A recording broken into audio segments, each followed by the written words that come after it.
All right, it's time to make some bread. I found that making bread is one of the things that just slows life down for me. And you can also eat it with your mouth, which is enjoyable for most people, including me. So I want to teach you how to make some bread that I've been working on lately. It's a whole grain, grainy bread. It comes out in a loaf shape. You can slice it with a knife. So let's get started. I use this whole wheat flour. It's not very expensive. But you know what? You can spend as much money as you want to.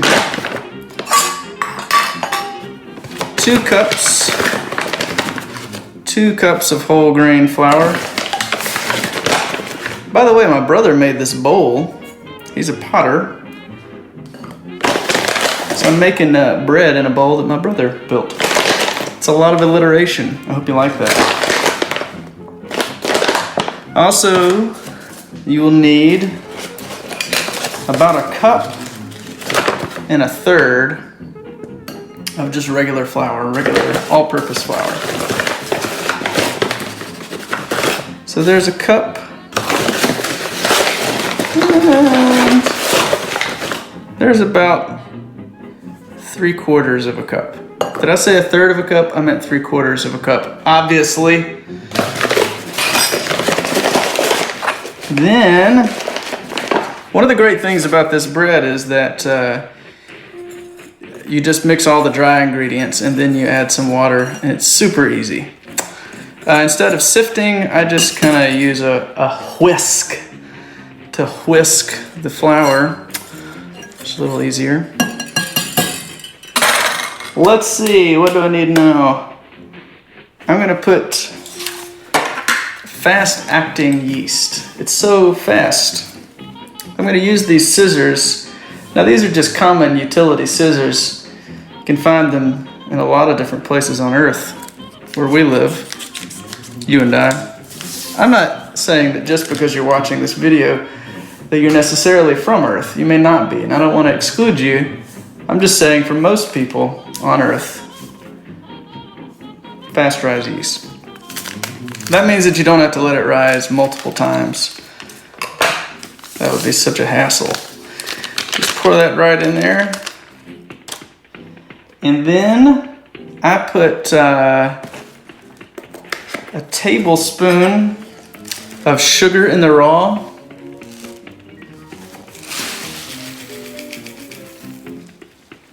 Sugar, one of the properties of sugar is its ability to make things become sweet tasting.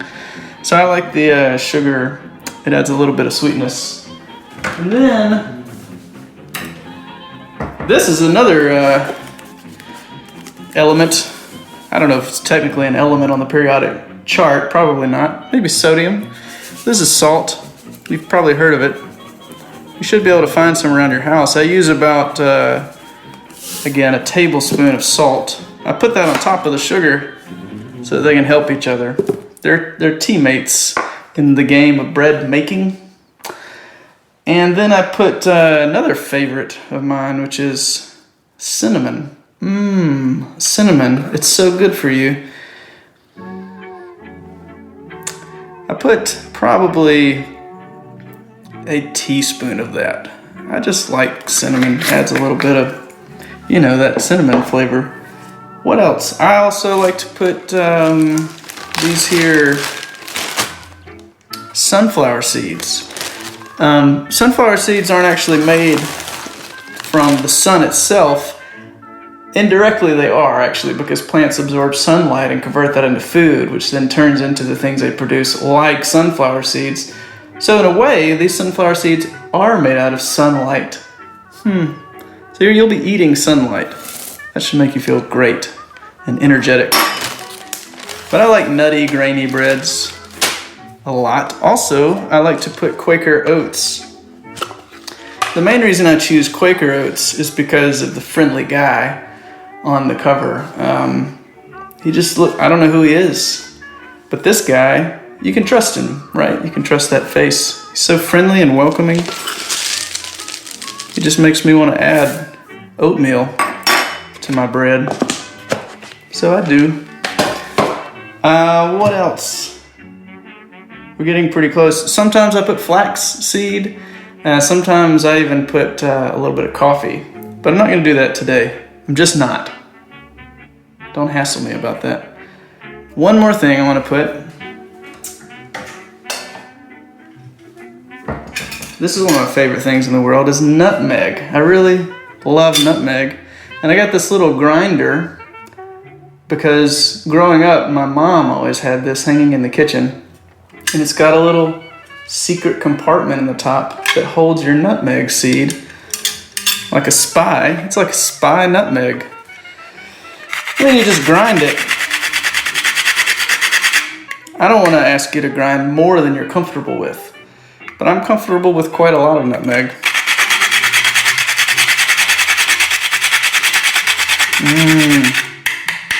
Nutmeg, incidentally, is also really awesome on vanilla ice cream. I recommend that. Let's see. That, I think, is all of the dry ingredients. So the next thing you do is you stir the dry ingredients. They need to get to know each other a little better. So far in their life span, they've been living in, separate containers and different cabinets. Some of them, they feel like strangers. That's all I'm saying, and they need to mingle, as it were. So you're just helping them out. Just think of the ways that you're enriching their lives, and then later you're going to eat them, which may seem less kind, but that's life, It's life for bread. All right, the next thing you need to do is get warm water. You're gonna put a cup and another 1/2 of a cup of warmed water. I just use my tap to warm the water for me. I'll go over here and start that. You hear it? It's warming. Sometimes I stick my finger in the water and I use my finger to tell how hot the water is. It's like a thermometer that I was born with. It's not there yet. It's getting there. It's pretty warm.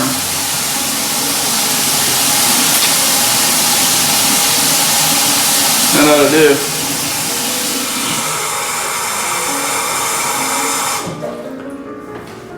And all you have to do is pour that warm water, 1.5 cups, there into your dry ingredients. So easy. Then you just stir that. See, it's starting to make a nice, it's gonna turn into a nice dough. It's not really there yet. I got in a hurry. And I imagined the dough that it's going to become. And it's not really quite there yet. A little piece escaped. Sometimes little pieces of dough get scared and they try to get out of the bowl. They don't understand the goodness of their destiny. Isn't that true of us all, though? Deep. All right. Now's the time to begin kneading the bread. You already kneaded this bread. It's spelled differently. Is that a synonym, right? When you, it sounds the same, but it's spelled differently? I think that's right. This is kneading with a K-N-E-A-D. You don't have to knead it a whole lot. I don't. The texture of the bread is pretty soft, but I knead it enough just so that it turns into magical dough, like so. You can see how that's kind of turning into a good-looking, grainy dough. Knead it just a little more. Cool. So now, sometimes I pat it. I just say, hey dough, nice to meet you. Glad you're here today. Then, I get this guy here. This is a bread pan. Bought this at at an establishment that sells bread pans, and I brought it home with me once I paid for it. I just spray a little of this new and improved formula pan into there. And then take this guy. Ugh.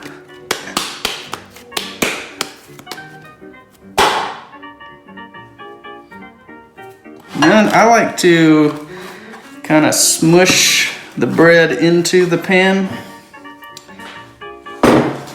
so that it really looks like bread. Because some people, if you're like me, you'll feel a little bit uncomfortable eating bread that doesn't look like bread.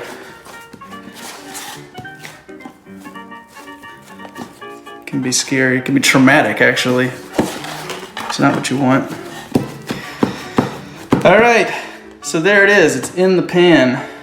It is moderately and sufficiently, I believe, smushed into there, into bread shape. And the next thing to do is I'm gonna put it in the oven for about 2.5 hours. 3 if you're feeling really crazy and intense about it. We'll put it in there, we'll put a cloth over it, and it will rise into the air. It won't levitate, that's not what I'm saying. I'm saying that it's going to just expand, that's all. Nothing, no sorcery involved. It's a totally natural process. So we're gonna cover it with a cloth. Now this cloth, you're gonna wanna notice this. Now this cloth has pictures of chilies and polka dots on it, but it's not gonna affect the flavor of the bread at all. So, I don't want you to feel stressed out about that. Just don't worry about it. So I'm gonna put this in here, and I'm gonna leave the oven light on. The oven light being on will create cozy warmth for our rising bread for the next couple of hours. So, I'll see you in a couple of hours. It's been 2 hours, so I'm gonna take this out of the oven. It's warm in there.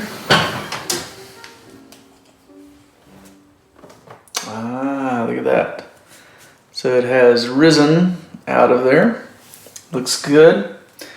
And now I'm going to preheat the oven to 450 degrees. That's hot. That's hot. You're going to want to stay out of the oven and let it preheat without you in there. Only the bread is allowed to go in the oven at this point. So now the oven is at 450 degrees and it's time to bake the bread. Here's our loaf. It's looking pretty. Look at that. It's going to bake for about 30 minutes. So, here we go. I'm going to put that in there. And then actually one more thing.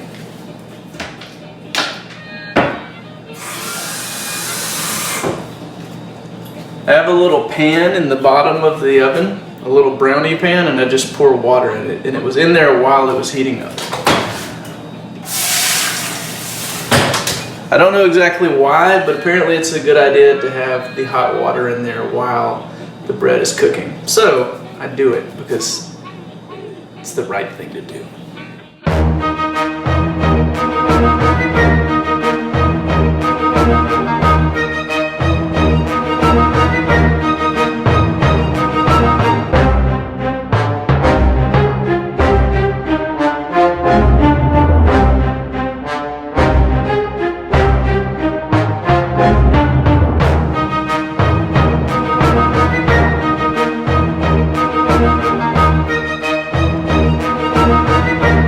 Welcome back.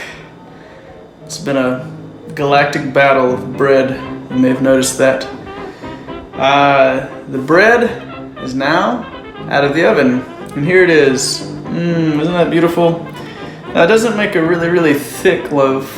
It's because it's whole wheat bread. It doesn't rise as much as just white bread would, so it's totally normal for it to be that thick. I had it drying or cooling off a little bit. And I'm gonna put it on a block of wood, and I am gonna eat it in front of you. Depending on where your television is, maybe behind you, or your computer screen.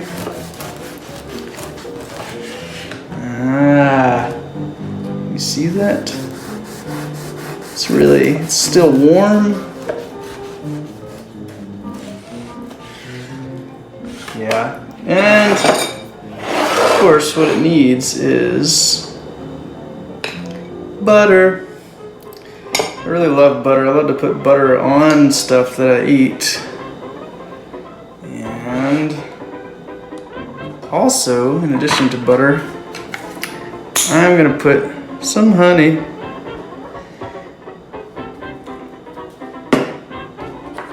And then I'm gonna smush that on there. Because you can't beat warm homemade bread with butter and honey just like right after it came out of the oven.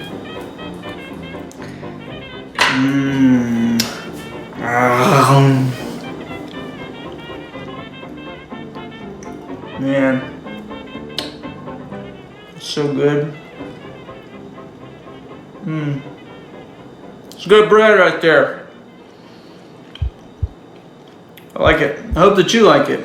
And I hope that, like for me, baking bread can be something that reminds you of God's care, that He takes time and He makes effort, and He pays attention to each of us, and He gives us what we need, and that sometimes when we do things like bake bread, or when I do this, it slows me down enough to remember that that I can rest, that God is caring for me. He's a good parent, and Psalm 131 reminds me of that. So, try the bread and send me a Facebook message or an email or something. Let me know if you tried it and if it turned out good. And if you have any questions, let me know. Awesome. Hope you enjoyed it. Thanks.